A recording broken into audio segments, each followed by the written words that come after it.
ఎప్పుడైతే కరువు వచ్చిందో, కరువు వచ్చినప్పుడు అబ్రహాం చేయాల్సిన దేవుడికి, కరువును తీర్చగలిగిన దేవుడికి ప్రార్థన చేయాలి. సహోదరి సహోదరులో, దేవుని కుమార్తెగా కుమారుడిగా నువ్వు జీవిస్తున్నావా? దేవుడే నా సర్వస్వం అని చెప్పి ముందుకు సాగుతున్నావా?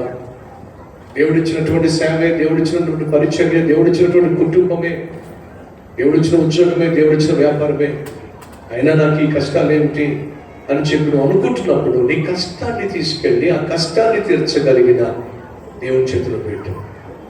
ఆ బతుకాలంలో నీవు నాకు మొరపెట్టు, నేను నీకు ఉత్తరం ఇస్తా.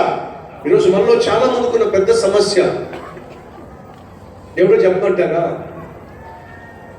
ఈరోజు నువ్వు కలిగి ఉన్న సమస్య ఏదైతే ఉందో ఆ సమస్యను తీర్చగలిగిన దేవుడు ఉన్నాడంటారా, లేడంటారా?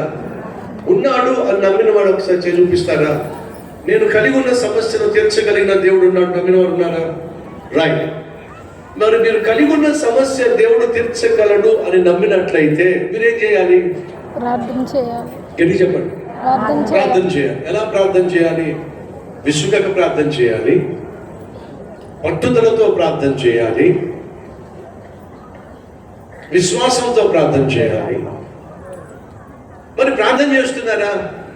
ఇప్పుడు చెప్పండి. నువ్వు కలిగి ఉన్న సమస్యను తీర్చగలిగిన దేవునికి పట్టుదల కలిగి విసిగిపో